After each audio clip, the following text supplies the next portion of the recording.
지식인사이드 구독자 여러분 안녕하십니까? 서울대학교 병원 내분비 대사내과에서 당뇨병과 비만을 진료하고 있는 조영민 교수입니다. 반갑습니다. 아마 과거 거부터 밥그릇 크기를 비교해 보시면 알 수 있을 텐데 최근에 들면서는 탄수화물 섭취량이 많이 줄고 있습니다. 그리고 초콜릿 섭취량 조사된 게 있던데 그게 좀 서양보다 적게 나오긴 하는데 사실은 더 많이 걸린다기보다도 서양 사람들하고 비슷한 정도로 걸리고 있다. 이런 부분이 중요할 것 같고 학자들이 주목하는 부분은 당분 섭취량보다는 비만도입니다. 비만도가 서양만큼 높지 않은데 당뇨병이 많이 걸리고 있거든요. 이게 사실은 미스테리인데 서양하고 한국하고 비만의 진단 기준이 좀 다릅니다. 우리가 체질량 지수라는 걸 이용해서 비만을 정의하는데 서양은 체질량 지수가 30 이상인 경우에 비만, 우리나라는 25 이상일 때 비만 이렇게 이야기를 하고 있는데요. 그럼 왜 많이 비만하지도 않은데 당뇨병은 서양 사람과 비슷하게 생길까 하는 그런 의문을 가질 수가 있는데 첫 번째는 유전적인 영향입니다. 한국인은 서양인에 비해서 인슐린을 만들어내는 베타세포의 기능이 약해요. 유전적으로 그런 약점이 있습니다. 혈당을 조절하는 데 있어서 가장 중요한 호르몬은 인슐린인데요. 우리 몸의 췌장에 있는 베타세포라고 하는 세포에서 만들어지고요. 이것이 분비량이 적거나 나오긴 나오는데 그 작용이 떨어지게 되면은 우리가 혈당이 올라가게 되는데 특히 우리나라 사람들은 이 베타세포에서 인슐린을 만들어내는 그런 과정에 문제가 있다라고 보여지고요. 그 다음으로는 우리나라가 최빈국 중에 하나였죠. 가장 못 살던 나라에서 지금 경제 규모로 세계 10위권의 경제 대국이 되었습니다. 급속한 서구화에 따라서 식생활이 바뀌고 운동을 적게 하게 되는 이런 부분들이 당뇨병의 위험을 높였다고 생각을 합니다. 당뇨병이 걸렸을 때 나타나는 피부 증상들이 있긴 있습니다. 가려움증이라든지 피부에 감염증 이런 것들이 생길 수가 있고요. 그런 걸로 해서 병원을 찾았다가 진단되는 경우가 가끔 있고 아주 심하게 됐을 때는 당뇨병성 피부병변이라고 해서 주로 정강이 앞에 거뭇거뭇 점이 생기는 그런 형태의 피부병변이 흔히 나타날 수가 있고요. 인슐린의 작용이 떨어지는 것을 전문용어로 인슐린 저항성이라고 불러요. 인슐린 저항성이 있을 때 나타나는 피부병변의 특징이 흑색 가시세포증이라는 게 있습니다. 목이라든지 겨드랑이라든지 살이 접히는 부분이 까맣게 돼 있고 만져보면 좀 벨벳 같이 부드러운 그런 특성을 나타내는 게 특징인데 처음에 사람들은 때인 줄 알아요. 근데 이게 때는 아니고 인슐린 저항성이 있을 때 나타나는 피부 병변인데 그런 게 있으면은 당뇨병 위험도 올라가고 당뇨병이 있는 건 아닌지 검사를 해볼 필요가 있습니다. 물집이 생기는 거는 이제 당뇨병성 수포병변이라고 있는데 이유도 없이 그냥 물집이 생기는 거예요. 그러니까 다른 수포성 병변이라는 게 있는데 그런 거하고는 전혀 다른 당뇨병에서만 볼 수 있는 것이 있는데 그건 굉장히 드물게 나타나는 병변입니다.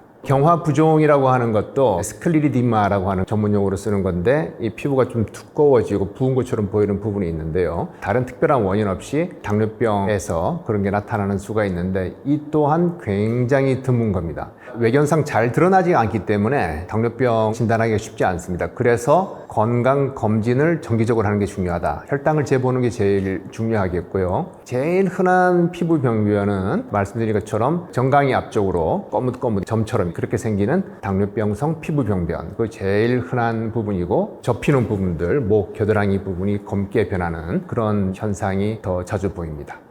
정상료는 거품이 나지가 않죠. 나더라도 금방 꺼지는데 거품료는 사실은 단백질이 빠져나와서 생기는 거거든요. 그거는 거품이 이제 소복하게 쌓여요. 꺼지질 않는 그런 특성이 있고 아주 심한 사람들은 거품료가 주방 세제에 뿌려서 설거지했던 것처럼 거품이 나가지고 변기물을 내려도 다 내려가지 않을 정도로 그렇게 많이 생길 수가 있습니다. 그러면 소변으로 당이 나오면 거품이 나느냐? 여러분들께서 물컵에다가 설탕을 넣고 한번 저어보세요. 절대 거품 안 생깁니다. 근데 계란 흰자를 한번 저어보세요. 거품이 막 일어나잖아요. 소변으로 단백질이 빠져나올 때 거품이 납니다. 그래서 당뇨병이 오래 경과돼서 콩팥 합병증이 생겨서 단백뇨가 생기면 그때는 거품뇨가 생기지만 소변으로 포도당이 빠져나온다고 해서 거품이 생기지는 않습니다. 아주 조금 생기는 정도까지는 있을 수 있겠고 양이 제법 되어 보인다. 그러면 그거는 좀 검사를 해보실 필요가 있습니다. 혹시나 단백뇨가 있는지 봐야 되고요. 그것이 그냥 콩팥이 나빠서 생긴 거품뇨일 수도 있고 당뇨병으로 인해서 콩팥 병변이 생겨서 나타나는 거품뇨일 수도 있습니다. 다음, 다뇨, 다식 삼다증이라고 부르는데 혈당이 굉장히 높으면 증상을 느끼게 되는데 피는 우리 콩팥에서 한번 걸러주잖아요.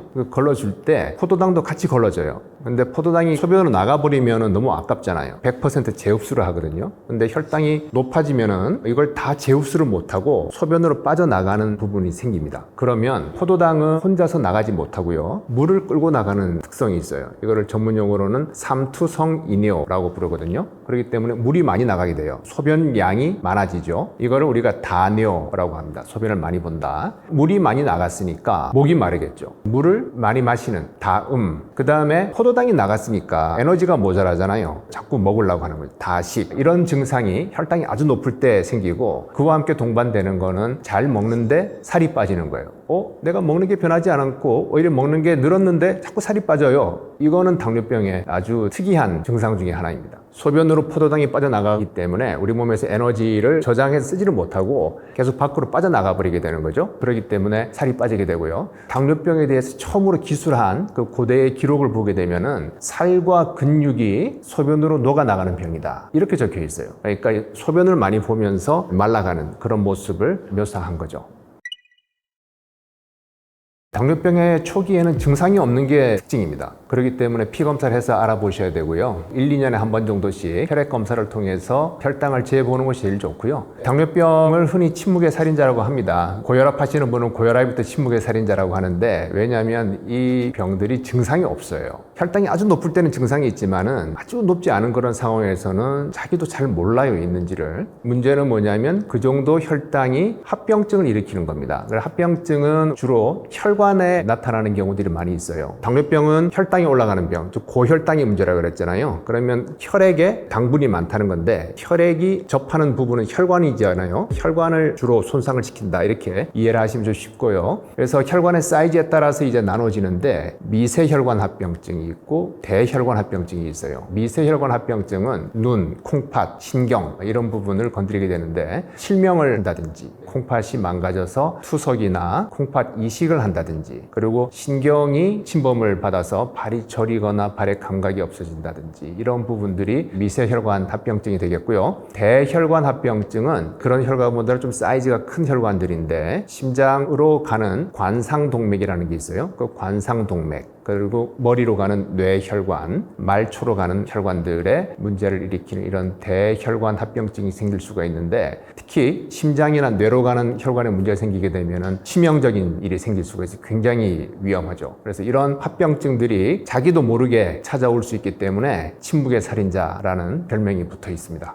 심장으로 가는 혈관이 좁아져서 가슴이 아픈 이런 걸 협심증이라고 부르죠. 그러다가 이제 완전히 막혀버리면 심근경색이 생기고 돌아가시는 분도 계시고요. 살아남는다고 하더라도 심장이 많이 약해지는 그런 일이 생기는데 이거를 이제 심부전이라고 불러요. 잘 짜내지 못하는 그런 부분이 또 생기기 때문에 사망률이 올라갈 수가 있고 뇌혈관이 막히게 되면은 중풍이라고 불리는 뇌경색이 발생을 할 수가 있습니다. 그래서 그 범위가 아주 넓거나 아니면 아주 치명적인 그런 부위 이런 쪽으로 생기게 되면 사망을 할 수가 있겠고요. 그리고 경색이 오고 살아남게 되면 마비가 있어서 불편하게 되는 그런 일들이 생길 수가 있겠습니다. 이런 합병증들은 흔히 볼 수가 있는데 혈당 조절을 잘하면 콜레스테롤이나 혈압 조절을 잘하게 되면 예방을 할 수가 있습니다.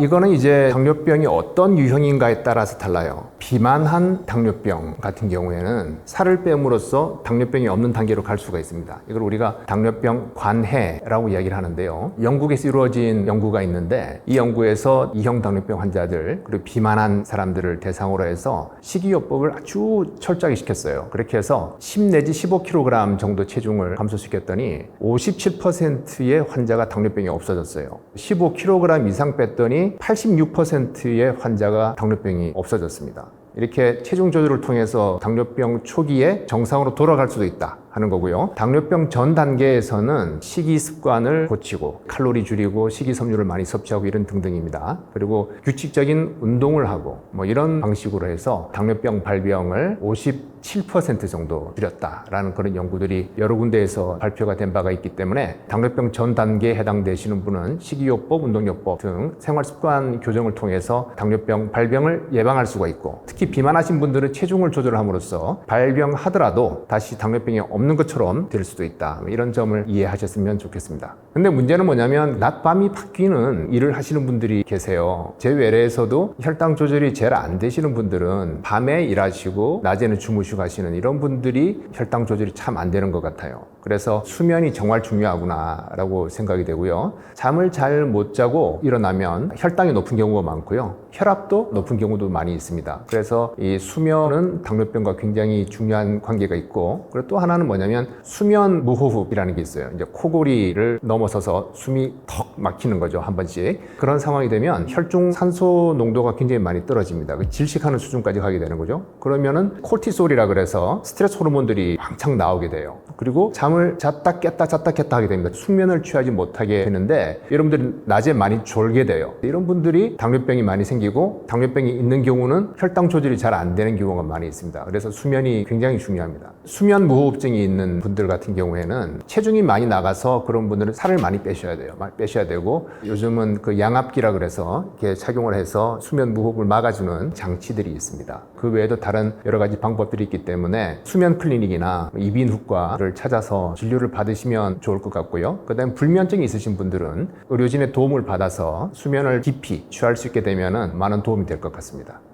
네, 그렇습니다. 당뇨병은 종류가 다양하게 있어요. 1형 당뇨병, 2형 당뇨병, 특이형 당뇨병, 임신성 당뇨병 여러 가지가 있는데, 우리 주변에서 가장 많이 보는 당뇨병은 2형 당뇨병입니다. 유전적인 경향이 꽤 커요. 그래서 부모 양친 중에 한 명이 2형 당뇨병이 있으면 그 자식이 당뇨병이 생길 확률이 2배가 되고요. 다른 사람에 비해서. 양친 모두가 당뇨병이다. 그러면 그 4배 정도까지도 올라갈 수가 있어요. 그러면 이게 팔자냐라고 할 수 있잖아요. 근데 우리가 조선시대, 그리고 1950년대만 보더라도 2형 당뇨병이 거의 없었습니다. 유전자는 변하지 않았죠. 환경이 변한 거죠. 환경을 조절함으로써 예방할 수 있다, 이렇게 볼 수가 있는데, 피터 아티아 박사라고 질병 해방이라는 책을 내셨는데, 거기서 의학 3.0이라는 컨셉을 내놓습니다. 예방에 중점을 두는 의학을 3.0이라고 부르고 있는데요. 우리말에는 소 잃고 외양간 고친다라는 게 있잖아요. 아직 당뇨병이 없을 때 이런 환경적인 요인들을 조절함으로써 충분히 예방할 수가 있습니다. 비유로 든다 그러면은 당뇨병의 유전자를 가지고 있는 거는 권총의 총알이 장전이 되어 있는 거예요. 근데 방아쇠를 당기지 않으면 총알은 발사되지가 않죠. 방아쇠는 뭐냐면 잘못된 식생활, 그리고 운동 부족, 스트레스, 흡연, 과도한 음주, 이런 부분들에 의해서 방아쇠가 당겨지면 당뇨병이라는 총알이 발사가 되게 됩니다. 고혈당이 심할 때는 3다증 기억하시죠? 다뇨, 다음, 다식. 다뇨가 있기 때문에 다음이 생기는 거예요. 소변을 많이 보는데 물을 안 먹게 되면 심한 탈수가 생깁니다. 그리고 혈당은 더 올라가게 되는 소위 고혈당 위기라는 것이 생길 수가 있는데, 일반적인 경우에는 이런 일이 잘 생기지가 않아요. 그런데 의식 상태가 좋지 않다든지 나이가 너무 많다든지 이래가지고 소변으로는 계속 당이 나가고 수분이 빠져나가는데 혼자서 물을 먹을 수가 없는 거예요. 예를 들어 마비가 있어서 누워있다든지 의식이 좀 안 좋다든지 그런 경우죠. 그런 경우에는 굉장히 심한 탈수가 올 수가 있습니다. 그 물이 한 10리터 이상 빠져나가는 굉장히 위험한 상태가 될 수가 있죠. 또 그렇게 해서 응급실로 실려오는 수가 있기 때문에 이런 경우는 정말 옆에서 돌보는 분들이 수분 섭취를 충분히 할 수 있도록 해주셔야 되고요. 삼다증이 있고 이런 상황이 아닌 경우에서는 수분 섭취를 일부러 더 많이 할 필요는 없습니다. 당뇨병 환자나 당뇨병이 없는 사람이나 신비한 신체 기전을 가지고 있어요. 갈증이라는 게 있어요. 갈증. 우리는 누가 시켜서 물 먹는 양을 정확히 맞춰주거나 그러지 않더라도 알아서 조절합니다. 물을 몇 리터씩 마시라고 하는 거는 사실은 과학적으로 크게 증명된 부분은 없고요. 갈증을 느낄 수 있는 분이라면 갈증을 믿고 따르면 된다. 이렇게 보시면 되겠습니다. 약을 쓰셔서 아침 공복 혈당부터 잡으셔야 돼요. 그래야지 식후가 도로로 가게 되죠. 그거를 먹는 것만 가지고 해결할 수는 없고 약이 등장할 때가 됩니다. 우리 혈당을 조절하는 3요소는 음식, 운동, 약, 이 3가지라고 보시면 되고요. 적절히 잘 이용을 하셔서 치료를 하시면 될 것 같습니다.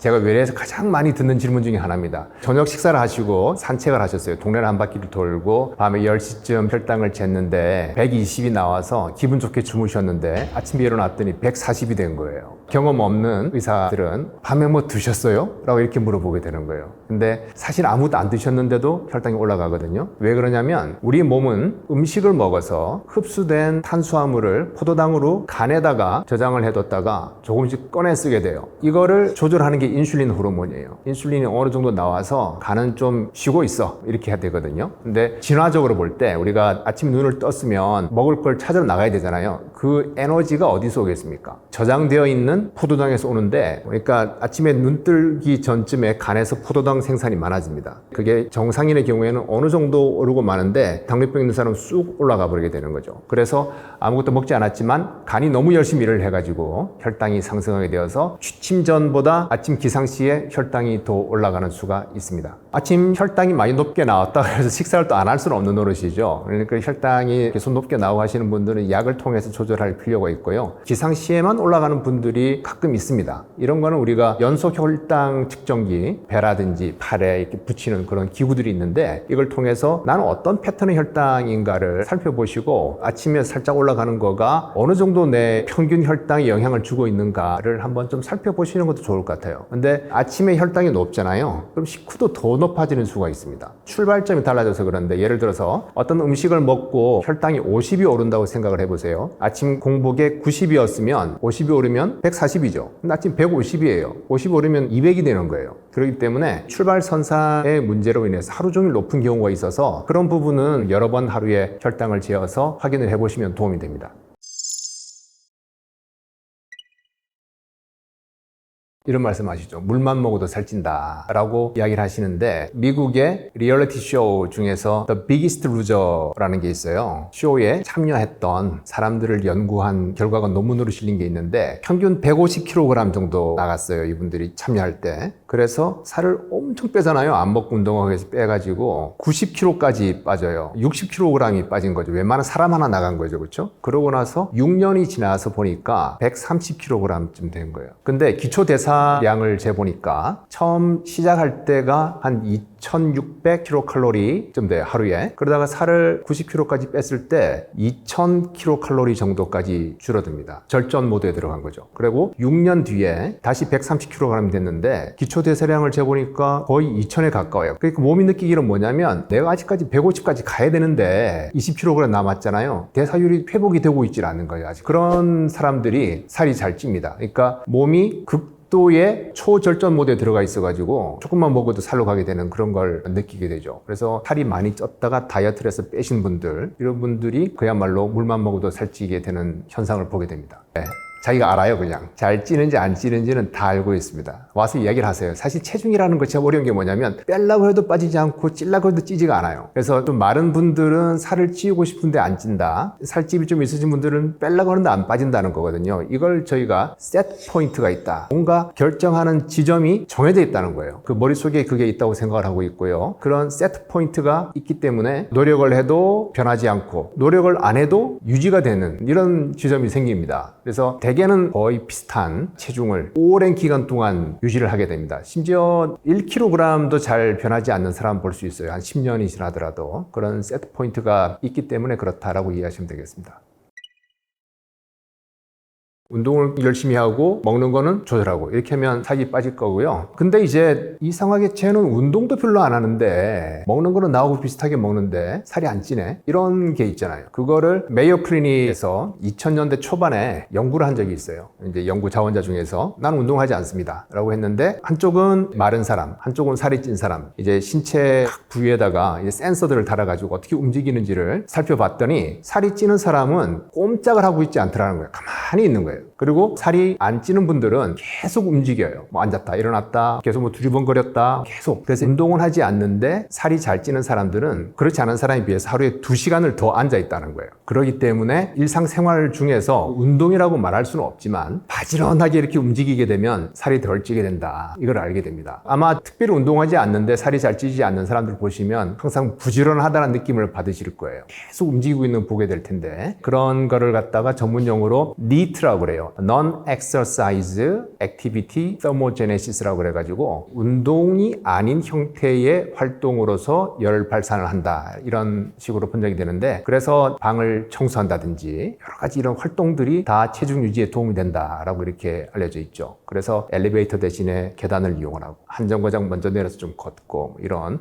특별히 운동이라고 말할 수 없지만 일상생활 중에서 활동을 좀 늘릴 수 있는 이런 방안을 찾아보시면 기초대사율도 올라가게 될 것이고 활동을 통한 에너지 소비도 늘어나고 하기 때문에 살이 덜 찌는 체질로 바꿀 수가 있는 거죠. 그야말로 습관을 바꿈으로써 체중을 조절할 수가 있습니다. 장내 세균이 최근에 굉장히 관심을 많이 받고 있습니다. 이 장내 세균들이 음식물 중에서 소화되지 않은 부분들을 장내 세균이 처리를 해서 발효라는 그런 과정 등을 통해 가지고 우리 몸이 쓸 수 있도록 해주는 그런 과정도 있고요. 그리고 이 장내 세균이 보내는 다양한 신호에 의해서 음식을 더 섭취하거나 이런 부분들이 달라질 수가 있기 때문에 장내 세균이 중요하다라는 겁니다. 그래서 이런 장내 세균을 그럼 어떻게 얻을 수 있을 것이냐, 마이크로바이옴이라고 하는 것이 많이 유명해져 있는데 어떤 좋은 균을 넣어줄 수도 있을 것이고 아니면 몸에 좋은 세균들이 자랄 수 있는 환경을 만들어줄 수도 있어요. 토양을 바꿔주게 되는 부분인데 식이섬유가 많은 음식을 섭취한다든지 이렇게 되면 장내 세균들이 좀 더 건강한 쪽으로 바뀌는 부분이 있습니다. 물론 개인차들이 다 있긴 하겠지만 그런 방식으로 장내 환경을 바꿈으로써 도움이 될 수도 있는데요. 아직까지는 연구는 초기 단계에 있다. 가능성은 있다. 이렇게 보시면 되겠습니다. 전 시간에 의학 3.0 말씀드린 것처럼 영양, 운동, 수면, 정서적인 부분 이런 부분들인데 정서적인 부분을 조금 말씀드리고 싶은데 어떤 분들은요 배가 고프지 않은데 음식을 찾는 경우들이 많이 있어요. 예를 든다면 오늘 스트레스를 많이 받고 기분이 좀 좋지 않습니다. 근데 아이스크림 한 파인트를 먹기 시작한 거예요. 바닥이 보일 때쯤 돼서 기분이 좋아진 거예요. 어라? 이걸 먹으니까 기분이 좋아지네. 다음에 기분이 좀 안 좋을 때 또 먹어보니까 또 기분이 좋아졌어요. 그러면 이런 행동이 강화가 됩니다. 내가 기분이 안 좋거나 스트레스를 받거나 할 때 음식으로, 특히 달달한 음식으로 풀려고 하는 그런 성향이 생기게 되고 비만한 체질로 가는 경우가 많고 다이어트에 적이 되는 상황이 생길 수가 있죠. 사실 가만히 생각해 보면 처음에 기분이 나쁘고 했을 때 음악을 들었다든지 아니면 잠깐 나가서 산책을 했다든지 이렇게 했어도 사실은 그 기분이 좋아졌을 수도 있어요. 근데 음식으로 시작을 했던 거죠. 그럼 어떻게 해야 되느냐 하는 부분인데 너무 바쁜 것 같아요. 현대인들이 너무 바쁘게 살면서 생각할 틈이 없다라고 여겨지고 독일에 계신 한국 출신의 철학가 계세요. 한병철 씨라고. 그분이 Vita Contemplativa라고 하는 말을 쓰세요. 사유의 삶이라고 했는데 생각을 하면서 살아야 된다고 하는 거고요. 스케줄표가 아무리 꽉 차도 충만한 삶은 아니다. 사유하는 삶. 결국 이제 마음 챙김이라고 이렇게 귀결될 수가 있겠는데 너무 우리가 물리적인 쪽으로만 생각하지 말고 영적인 그런 부분도 생각을 해야지 다이어트에 도움되지 않을까라고 생각합니다. 음식점에 가서 100가지 정도 메뉴가 있으면 그중에 골라 먹을 수 있듯이 다이어트도 골라서 할 수가 있어요. 시중에 다이어트 음료가 얼마나 많은지 한번 보니 거의 정말 100가지는 되는 것 같아요. 그걸 분류를 해봤습니다. 딱 3가지입니다. 첫 번째는 뭐냐면 얼마나 먹느냐, 둘째는 무엇을 먹느냐, 셋째는 언제 먹느냐예요. 그 메뉴판에서 고르시면 되는데 얼마나 먹느냐로 보게 되면은 제일 세게 하는 거는 안 먹는 거죠. 근데 안 먹고 살 수는 없으니까 초저열량식이라고 하는 거는 대개 하루에 한 800kcal 미만입니다. 그 다음에 또 하나 해볼 수 있는 거는 뭐냐면은 지금 내가 먹고 있는 거에서 일정 칼로리를 빼는 거예요. 그러니까 요새 휴대폰 앱들이 있잖아요. 그래서 내가 하루에 얼마나 먹는지를 보니까 내가 2500kcal를 먹고 있네. 500을 한 빼고자 할 수 있는 거예요. 그럼 2000을 먹게 되는 거죠. 이런 식으로 하는 칼로리를 제한하는 그런 다이어트가 있을 수 있습니다. 사실 500kcal 빼는 게 그렇게 어렵지는 않아요. 밥 3분의 1 공기가 100kcal예요. 밥 3분의 1씩 빼면 300이죠. 거기다가 카페 모카, 크림 좀 있고 이런 거 대략 한 200칼로리쯤 될 수 있거든요. 그거 하나 빼버리면 500이 줄어드는 거거든요. 그렇게 하면은 일주일에 0.5kg씩 체중이 빠질 수가 있습니다. 그래서 이게 얼마나 먹느냐 하는 칼로리를 계산해서 줄이는 그런 방식의 다이어트가 있고 둘째는 무엇을 먹느냐 하는 것인데 과거에는 저지방식이 대세였어요. 지방이 나빠라고 이렇게 했었는데 최근에는 탄수화물이 나빠로 이제 바뀌고 있죠. 그래서 최근에 이제 저탄고지 이런 부분들이 나오죠. 그 다음에 지중해식 이것도 좋다고 합니다. 구석기 다이어트라는 게 있었어요. 이거는 뭐냐면 우리가 신석기 혁명이 있고 농업을 하고 축산을 하잖아요. 그런 걸 안 먹는 거예요. 곡식류라든지 가금류, 가축류 이쪽은 안 먹고 그 외에 나머지를 먹는 이런 식의 다이어트도 있고 그래서 무엇을 먹느냐 하는 부분인데 이거는 이제 개인의 기호와도 굉장히 많이 관계된다라고 이해를 하시면 되고 한 가지 좀 경계하고 싶은 건 뭐냐면 원푸드 다이어트가 있어요. 그런 거는 한쪽으로 그 영양 섭취가 쏠리기 때문에 바람직하지는 않다고 생각하고요. 그 다음에 언제 먹느냐 하는 것인데 이거는 이제 언제 먹느냐보다는 얼마나 굶었느냐 하는 것이 사실은 키포인트입니다. 처음 시작할 때는 하루 먹고 하루 굶는 걸로 시작을 했는데 하루 굶는 게 너무 힘든 거예요. 그래서 25%만 먹자. 예를 들어서 2000kcal 먹는 사람은 굶는 날은 500kcal 칼로리를 먹자 이렇게 됐죠. 그걸 하루 먹고 굶고 이게 원칙입니다. 근데 그 너무 힘들잖아요. 그래서 일주일에 2번만 한번 굶어보자. 이게 이제 5대2 다이어트예요. 5일은 그냥 먹고 이틀 정도는 아주 적게 먹는 형태로 가는 게 이제 5대2 다이어트가 되겠고, 그게 힘드니까 한 달에 닷새를 달아서 좀 적게 먹는 식으로 해보자. 이게 이제 금식 모방 다이어트라고 하는 건데, 그렇게만 해도 좋아진다라고 해요. 근데 이게 사람이 이런 하루 먹고 하루 굶고 이런 걸 사회생활하면서 하기 쉽지가 않잖아요. 하루 내에서 한번 해보자라고 하는 게 있는데, 이 개념을 제가 처음으로 우리나라에 소개를 했었습니다. Time Restricted Feeding, 시간 제한 다이어트라는 이름을 제가 붙였었는데, 하루를 정해놓고 12시간은 내가 아무것도 먹지 말자, 14시간은 아무것도 먹지 말자, 이런 식으로 정할 수가 있어요. 그 나머지 시간대는 먹게 되는 거죠. 이게 이제 시간 제한 다이어트인데, 이런 식으로 해서 언제 먹느냐의 개념으로 접근을 해볼 수가 있습니다. 이런 모든 방법들이 대부분 한 5kg 정도의 체중 감량을 가져올 수 있다, 이렇게 보시면 되고요. 왜 이런 다양한 종류가 있고 이걸 메뉴판에서 고르는 게 필요하다고 말씀드리냐면, 하나를 하다 보면 질릴 때가 있어요. 갈아타는 거죠. 이번에는 얼마나 해서 무엇으로 한번 갈아타보자, 이제 언제로 갈아타보자, 이렇게 왔다 갔다 해볼 수가 있습니다. 이거를 갈아탔다고 해서 살이 더 빠지진 않아요. 근데 요요에 의해서 올라가는 거는 막아볼 수가 있습니다. 그래서 이 다양한 다이어트법 중에서 골라 먹는 재미, 이런 식으로 해서 다이어트를 하시면 지속 가능하지 않을까 싶습니다. 일단 살을 빼는 거는요, 안 먹어야 빠져요. 운동으로는 안 빠진다고 보시면 됩니다. 운동으로 빼려 그러면은 내가 국가대표가 됐다고 생각하고 운동을 하셔야 돼요. 일반적으로는 먹는 양을 줄여서 빼는 것이 훨씬 유리하다. 최근에 굉장히 재미있는 연구 결과가 실린 바가 있는데, 아까 제가 5대2 다이어트 말씀드렸잖아요. 그래서 일주일에 이틀을 거의 금식하다시피 하는 그룹과 위켄드 워리어라고 하는 게 있어요. 주말에만 죽적 운동하는 사람들이 있어요. 결국 이것도 5대2죠. 두 개를 비교해 보면 5대2 다이어트 한쪽이 살이 빠지고 위켄드 워리어 쪽은 살이 많이 빠지질 않는다 하는 거를 보고한 결과가 있어서 굉장히 흥미롭게 봤는데, 역시 살을 뺄 때는 안 먹어야 되는구나, 이런 결론을 얻을 수 있습니다. 근데 먹는 양을 줄이면 어떻게 돼요? 기초대사율이 줄고 하면서 절전 모드로 들어가기 때문에 이 절전 모드에서 깨어나기 위해서는 운동을 해야 되는 그런 부분이 생기죠. 그래서 내 원칙은 적게 먹어서 뺀 다음에 운동으로 유지한다, 이런 공식이 많이 등장을 하게 됩니다. 진료 현장에서 요요가 생기는 가장 흔한 다이어트는 무리한 다이어트입니다. 할 수 없는 걸 하는 거죠. 그러니까 우리 몸이 적응할 수 있게 점진적으로 할 필요가 있고, 몸에 맞게끔 차근차근 고쳐 나가는 게 좋지 않을까 싶고요. 그렇게 하기 위해서는 나를 객관적으로 바라보는, 나를 이제 한 발짝 떨어져서 관찰하게 되는 거죠. 그럼 어떻게 하면 되느냐? 일기를 쓰는 겁니다. 먹는 거, 운동하는 거 일기를 쓰든지, 아니면 앱으로 기록을 해서 저녁에 평가를 해보는 거예요. 얼마 먹었지? 운동했나? 그런 걸 해서 모니터링을 하면서 조절을 하시게 되면은 지속 가능한 다이어트를 할 수가 있고요. 그런 모니터링도 없이 무리해서 오늘 한 굶어볼래, 안 되죠. 지속 가능한 방식으로 다이어트를 하시게 되면 성공할 수가 있고, 뭐든지 무리하면 잘 안 되는 수가 많습니다.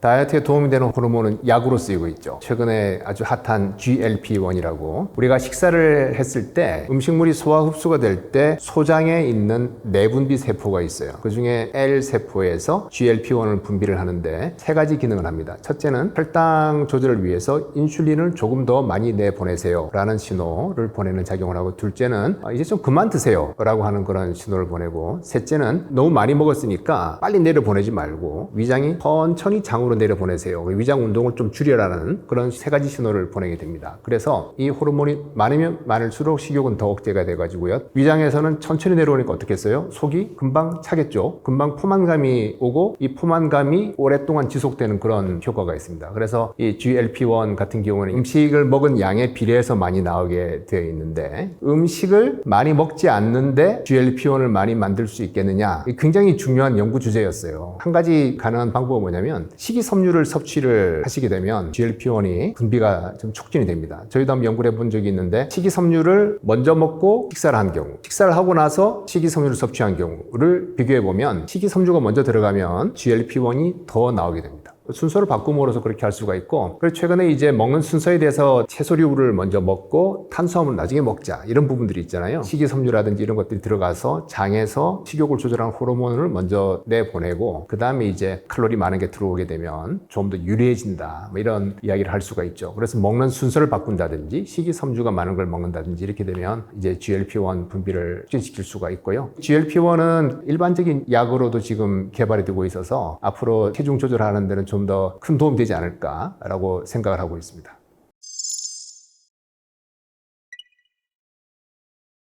당뇨가 있는 사람과 없는 사람 나눠 생각해야 될 텐데요. 당뇨가 없는 사람이 과일 섭취량에 따라서 당뇨 발병률을 따져보면 많이 드실수록 당뇨 발병률이 줄어든다는 보고가 있어요. 그래서 과일을 일주일에 3번 이상 먹게 되면 당뇨병 발병이 2% 줄어든다 보고가 됐는데, 과일마다 다르다 하는 것도 알려져 있어요. 그래서 덜 달면서 좀 많이 씹히는 과일들, 딸기 말고 나머지 베리 종류들하고 사과, 배, 자몽 이런 거 있죠. 이런 부분들 쪽에는 조금 좋은 쪽으로 나오고, 그 다음에 좀 당분이 많은, 예를 들어서 딸기, 멜론 이쪽은 살짝 당뇨가 올라가는 쪽으로 이렇게 나와서 과일 안에서도 좋은 쪽으로 나타나는 것과 그렇지 않은 쪽으로 나타나는 것이 보고됐는데, 당뇨가 있으면 과일을 드셨을 때 혈당이 많이 올라가는 걸 볼 수가 있습니다. 제가 어렸을 때는 과일이 달지를 않았어요. 요즘 그렇지가 않죠. 몇십 년 동안에 품종 개량이 계속 이루어져 가지고 너무 달아졌어요. 달아도 너무 달아요. 현대의 과일은 자연계에 존재하던 과일과는 지금 너무 동떨어져 있습니다. 호주의 어떤 동물원에서는 원숭이라든지 이런 동물들한테 바나나라든지 이런 현대 과일을 잘 주지를 않고 양을 제한한다고 해요. 그러면 먹지 말란 소리냐 할 수 있는데, 과일은 굉장히 그 영양가가 많죠. 우리가 영양가가 많다고 하는 건 뭐냐면 칼로리 외에 다른 게 많다는 거예요. 여러 가지 비타민들, 파이토케미칼, 폴리페놀 등등등등 뭐 이런 좋은 성분들이 많이 들어있어서 항산화 작용도 하고요. 미네랄들도 굉장히 많이 들어있습니다. 특히 칼륨 같은 것도 풍부하고 해서 굉장히 건강에 도움이 되는 부분이 있기 때문에 과일 섭취를 하시는 거는 신선한 영양소들을 듬뿍 얻을 수 있는 걸 소스가 되는 거죠. 그래서 과일 섭취는 중요한데, 다만 현대 과일들은 너무 달더라. 그래서 달아진 과일이기 때문에 당뇨 환자들께서 너무 많이 드시면 혈당이 너무 많이 올라갈 수가 있습니다. 그렇기 때문에 양을 조절하는 것이 제일 중요하겠다 이렇게 말씀을 드리고요. 사과는 대표적인 건강 과일이죠. 저도 이제 영국 의사를 만났는데 하루 사과 한 알이면 의사는 굶어 죽는다 이렇게 이야기를 할 정도로 건강에 좋다라는 그런 표현이겠죠. 굉장히 재밌는 거는 뭐냐면, 최근에 SGLT2 억제제라고 하는 그런 당뇨병 계열이 있어요. 이거는 소변으로 당분을 빼내는 방식으로 해서 혈당을 낮추는 약이거든요. 신기하게도 이 약이 사과나무의 껍질에서 추출이 됐어요. 처음에. 이제 좀 더 약으로 적합하게 만든 것이 최근에 굉장히 그 핫한 당뇨 치료제인데, 물론 사과에 이 성분이 있다는 건 아니에요. 사과나무 껍질에 있는 건데, 하여튼 사과는 그런 인연이 있고, 사과에는 펙틴이라는 것이 있는데 이런 부분들도 도움이 된다 그러고요. 대개 우리나라 분들은 이제 껍질을 까서 알맹이만 드시게 되는 경우들이 많은데, 이 껍질째 드실 수 있는 사과라고 하게 되면은 훨씬 더 많은 양의 식이섬유, 폴리페놀, 다양한 영양소를 섭취할 수 있기 때문에 잘 씻어서 껍질째 섭취해 보는 것을 고려해 보시는 게 좋겠습니다. 블루베리 같은 경우에는 과육이 얼마 없죠. 껍질이 많잖아요. 그래서 이제 블루베리 같은 경우에는 껍질째 먹는 데다가 과육보다는 껍질 쪽이 더 많아서 식이섬유 섭취가 많아질 수가 있는 거죠. 그러니까 이만한 복숭아 같은 경우에 비해서 이런 경우는 껍질이 차지하는 부분이 훨씬 더 많아지는 그런 부분이 있으니까 굳이 껍질을 벗길 수 없이 먹을 수 있는 이런 부분들이기 때문에 건강에 좋다고 이렇게 이해가 되는 것 같아요. 과일을 그러면 아침, 점심, 저녁 그리고 야밤 언제 먹어야 되느냐 이런 건 없어요. 없는데 제가 생각하기로는 달달한 것이 느껴질 때가 있어요. 아이스크림, 초콜릿, 사탕 등등이 있을 수 있겠죠. 그거 대신에 과일을 드시는 게 훨씬 좋지 않겠나 그렇게 생각을 합니다. 그러니까 나머지들은 그냥 칼로리만 있는 애들이에요. 근데 과일이 가지고 있는 식이섬유라든지 폴리페놀, 여러 가지 항산화제, 미네랄 이런 것들이 있기 때문에 과일을 그런 달달한 간식이 생각날 때 드시는 게 좋지 않을까 싶습니다. 과일을 우리가 분류를 해볼 때 첫째는 이제 혈당 지수라는 게 있어요. 그러니까 먹었을 때 혈당이 얼마나 올라가느냐. 둘째는 이제 식이섬유량이 얼마나 되느냐 하는 것. 그 다음에 수분량이 얼마나 되느냐. 이런 부분들을 좀 따져보시면 좋을 것 같아요. 혈당 지수가 높은 과일은 일단 입에 넣었을 때 너무 달아요. 덜 단 과일을 찾으시면 혈당 지수가 덜 높겠다. 그 다음에 찝을만 하고 좀 거친 거. 이런 것들은 식이섬유가 많이 있습니다. 이런 거는 혈당을 급하게 올리지는 않아요. 부드러울수록 빨리 올라간다. 이렇게 보시면 되고요. 그리고 껍질째 드시게 되면 식이섬유 섭취량이 많아질 수가 있죠. 그래서 미국 가서 사람들 보면 사과, 배 이런 걸 그냥 옷에다가 쓱쓱 닦아서 그냥 먹는 걸 볼 수가 있습니다. 조금 이제 거칠더라도 이 껍질째 같이 드시게 되면 도움이 되는 수가 있고 식이섬유 섭취량이 분량이 많아질 수가 있죠. 그래서 그런 부분이 도움이 되겠고요. 수분량도 말씀드렸는데 아주 달지 않으면서 수분량이 많으면 도움이 될 수가 있습니다. 그래서 이런 과일을 찾으시면 될 것 같고, 근데 사람마다 다 다르기 때문에 이걸 섭취를 하시고 나서 혈당을 한번 재서 이 과일이 나한테 맞는지 혹은 어느 정도 분량을 먹으면 되는지 하는 부분은 혈당을 재서 조절해 나가는 방식으로 하시는 것이 제일 현명한 과일 섭취법입니다. 그래서 그럼 얼마나 먹어야 돼요? 이렇게 물어보시는 분들이 많은데, 음식점에서 식사 마치고 후식 나오는 정도까지는 대개는 괜찮습니다. 이렇게 말씀을 드리는데요. 일단 과일에 따라서 그리고 사람에 따라서 다 다르기 때문에 혈당 체크를 하신 후에 매번 손가락 찔러서 이제 하시기 어려우면 배에 붙이거나 팔 뒤에 붙이는 센서를 다시고 몇 끼니마다 한번 보시면 됩니다. 사과 한 3조각까지는 괜찮네, 이렇게 할 수가 있잖아요. 한 가지 주의사항이 있는데, 이 손끝에서 혈액을 내서 재는 경우가 있는데요. 이거를 과일을 만지잖아요. 손에 그 당분이 묻어 있는 상태에서 찌르면 이 당분이 묻어 나와 가지고 혈당이 높은 것처럼 나오는 수가 있습니다. 그렇기 때문에 과일을 만진 뒤에는 손을 잘 씻고 혈당 측정을 하셔야 돼요. 혈당 지수라고 하는 것은 설탕을 먹었을 때 혈당 올라가는 거를 100이라고 잡아요. 그러면 같은 양의 탄수화물이 들어갔을 때 설탕에 비해서 어느 정도 높이까지 올라가느냐, 이걸 정해놨다고 보시면 돼요. 사과 같은 경우에 한 40 정도 됩니다. 그러니까 혈당 지수가 한 50 아래면 그렇게 높지 않다라고 볼 수 있는데요. 이건 뭐냐면 함정이 있는데 평균이 그렇다는 거예요. 평균이. 우리 반 평균 수학 점수가 80점이면 제가 잘한 건가요? 그건 아니죠. 제가 100점일 수도 있고 40점일 수도 있는 거잖아요. 그러니까 내가 먹었을 때 어떨지 모르기 때문에 이게 80까지 올라가는 사람도 있습니다. 한 30 정도 되는 사람도 있고, 그렇기 때문에 이 혈당 지수를 맹신해서는 안 된다. 그래서 당뇨 환자라면 꼭 한 번씩은 과일 섭취 후에 체크를 해보셔야 됩니다. 그래서 혈당 지수가 낮은 과일이라고 해서 나한테도 낮을 것이라는 그런 믿음은 위험하다는 거예요. 과일 중에서 피하시라고 말씀드리는 건 뭐냐면 주스 형태입니다. 주스 형태로 드시게 되면은 일단 그냥 과일을 먹었을 때의 혈당 오르는 거하고 갈았을 때, 그리고 유통되는 주스, 이쪽으로 갈수록 점점 혈당이 올라갑니다. 유통되는 그런 주스들은 제가 식품회사에 물어보니까 식이섬유가 많으면 유통을 할 수가 없대요. 온도가 내려가면은 이게 밑에 굳어가지고 대개는 식이섬유가 제거가 된 상태로 유통되기 때문에 그냥 설탕물 형태에 가깝게 되는 거죠. 바로 이제 착즙을 한 것 같은 경우에는 제법 이제 건더기가 있잖아요. 그거는 혈당을 빨리 올리긴 하지만 유통되는 주스보다는 덜 올라가고요. 과일을 통째로 먹게 되면 이제 식이섬유를 많이 섭취할 수 있기 때문에 혈당이 좀 덜 올라가죠. 그래서 과일의 형태가 중요하구나 하는 거를 알 수 있게 됩니다. 그래서 가급적이면은 통째로 먹는 쪽을 선호하고요. 그 다음에 또 하나 함정이 뭐냐면, 가을 혹은 겨울에 혈당이 많이 올라서 오시는 환자분들이 계신데 원흉이 되는 것 중에 하나가 곶감입니다. 곶감. 우리가 홍시 같은 경우에는 하나를 먹으면 배가 부르잖아요. 곶감은 하나 먹어서 배가 안 차요. 2개, 3개, 4개 먹을 수 있어요. 그러면 당분은 어디 갔을까요? 안 가요. 그대로 있어요. 물만 빠진 거죠. 홍시를 4개를 먹은 효과가 곶감 4개를 먹은 데서 나타나게 되는 거죠. 이런 형태로 말린 과일들을 곶감처럼 많이 나오는데, 이런 말린 과일들이 과도한 섭취를 할 수 있게 하기 때문에 사실은 좀 피해야 됩니다. 그래서 드시지 말라는 건 아니에요. 드시더라도 소량 섭취하시고 가급적이면 원래 형태의 과일대로 드시는 것이 좋다, 뭐 이렇게 이해를 하시면 될 것 같습니다. 그리고 잘 익은 과일, 익은 정도에 따라서 다를 수가 있습니다. 예를 들어서 바나나가 녹색, 그린 바나나가 있고 샛노란 바나나가 있어요. 그러면 바나나에 들어있는 당분은 일정해요. 일정한데 어떤 게 더 달죠? 노랗게 변하고 약간 거뭇거뭇한 점이 있는 애가 훨씬 달잖아요. 그러면 탄수화물 양은 같은데 혈당 지수를 계산해 보면 그린 바나나 같은 경우에 30 정도 나온다면 잘 익은 바나나는 60 정도가 나오게 되는, 칼로리는 같지만 혈당에 미치는 영향은 2배의 차이가 난다는 이야기가 됩니다. 그렇기 때문에 아주 잘 익은 과일들, 아주 달아진 과일들은 많이 섭취하시면 혈당이 스파이크를 보일 수가 있기 때문에 주의가 필요하겠습니다.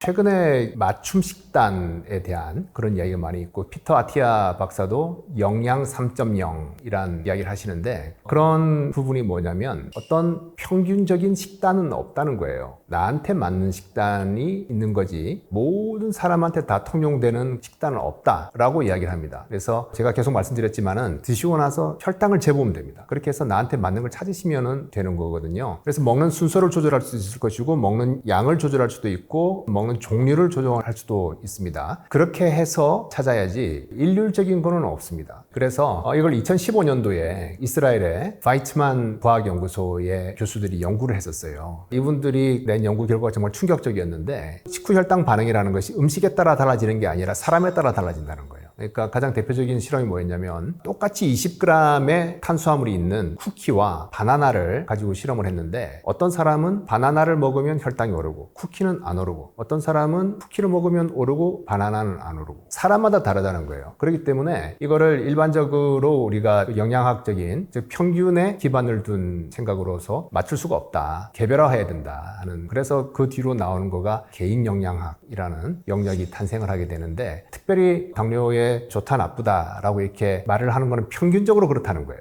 근데 나한테는 아닐 수가 있는 거예요. 저도 보니까 백미를 먹거나 현미를 먹거나 똑같은 사람이 있어요. 근데 현미를 먹으면 배가 아픈 사람이 있어요. 그러니까 백미보다 현미가 좋다고 이렇게 말을 하기가 참 애매한 그런 상황들이 생깁니다. 그래서 제가 제안하는 거는 이론 기반이 아니고 데이터에 기반을 둔 식이요법을 하자. 이걸 강조를 드리고 있습니다. 그래서 혈당 센서들이 많이 좋아져 가지고 몸에 부착을 하면 이 혈당을 바로 볼 수 있는 장치들이 있어요. 그러니까 데이터를 보고 혈당이 오르는지 안 오르는지 그 다음에 이 음식이 몸에 좋은지 안 좋은지 이걸 상식적으로 판단을 해서 정하는 겁니다. 예를 들면 신선한 채소가 많이 들어있는 비빔밥을 지금 먹는다 생각을 해요. 그러면 일반적으로 어떻게 생각해서 건강이 좋다 생각하겠죠. 근데 혈당이 안 올랐어요. 그럼 그대로 먹으면 되는 거예요. 건강이 좋다고 생각을 했는데 혈당이 올랐어요. 그럼 양을 줄이면 되는 거예요. 근데 떡볶이에 콜라에 이런 달달한 걸 먹었어요. 일반적으로 생각하기에 그렇게 건강이 좋지는 않겠네 라고 했는데 혈당이 안 올랐어요. 그러면 그렇게 건강이 좋지는 않다고 생각했으니까 양을 줄이시고 근데 이런 걸 먹었는데 혈당이 많이 올라요. 그럼 피하라. 이렇게 데이터 기반으로 가고 나한테 맞춤형으로 가는 것이 최신 지식이다. 이렇게 이해를 해주시면 좋겠습니다. 과거에는 사실은 그런 규칙들이 있었어요. 과일 같은 경우에는 일교환 단위를 아침과 저녁에 먹든지 간식으로 두든지 이런 식으로 막 있었는데 그런 거는 이제 좀 고리타분해진 것 같고 자유롭게 했으면 좋겠고요. 그럼 어떻게 먹어야 되냐? 이런 질문을 굉장히 많이 받아서 과학적인 연구를 통해서 된 건 아니지만 저만의 어떤 위즈덤으로 생각하시면 될 것 같은데 첫 번째는 뭐냐면 음식의 재료를 알 수 있는 것을 먹어라. 이 음식을 보고 이거 뭘로 만들었지? 알 수가 없으면 안 먹는 게 좋습니다. 왜냐하면 재료를 한눈에 알 수 있다는 건 뭐냐면 신선한 거예요. 그렇기 때문에 이 신선한 거에서 영양소를 많이 얻을 수가 있고 그리고 식품 첨가물이 거의 없을 가능성이 있습니다. 둘째는 뭐냐면 총천연색으로 먹자. 이거는 미국 심장학회에서 한 이야기예요. Eat more color. 더 많은 색을 먹으라고 했는데 과일 같은 경우에도 블루베리, 라스베리, 오렌지 등등 양은 많지 않되 섞어서 먹을 수 있다고 하게 되면 좋을 수가 있죠. 이거 우리가 본능적으로 알 수 있는 거예요. 심지어 이런 거를 이용을 해서 애들이 먹는 캔디라든지 이런 것도 색깔을 일부러 다양하게 만듭니다. 사람들이 색깔이 다양하면 뭔가 몸에 좋다는 그런 신호가 오기 때문에 그런데요. 근데 단색으로만 되어 있는 이런 부분들은 특정 영양소만 들어오게 되는 경우들이 많이 있어요. 그래서 총천연색으로 먹자. 그 다음에 이제 양을 조절하는 것인데 오키나와 지방에 복팔분이라고 하는 게 있습니다. 내가 포만감을 느끼는 거에 8할까지 여기까지만 먹고 더 이상 먹지 않는다라고 하는 그런 부분이거든요. 그래서 이런 절제할 수 있는 그런 식사를 하시게 되면 제일 좋지 않을까 싶고 당뇨병 환자도 마찬가지인데 단 한 가지는 그러고 나서 혈당을 확인해서 어느 정도 올라가는지를 보고 판단하시라. 이렇게 말씀드리고 싶습니다. 음식을 우리가 먹는 이유는 영양분을 섭취하는 부분이 있고 또 즐거움도 있기 때문에 즐거움을 훼손시키는 거는 좋지 않은 것 같아요. 근데 어느 정도의 절제는 따라야 되죠. 내가 좋아하고 맛있는 거라 하더라도 많이 드시면 방법이 없습니다. 그래서 절제를 하는 가운데 다양한 종류를 드시는 것을 권해드립니다.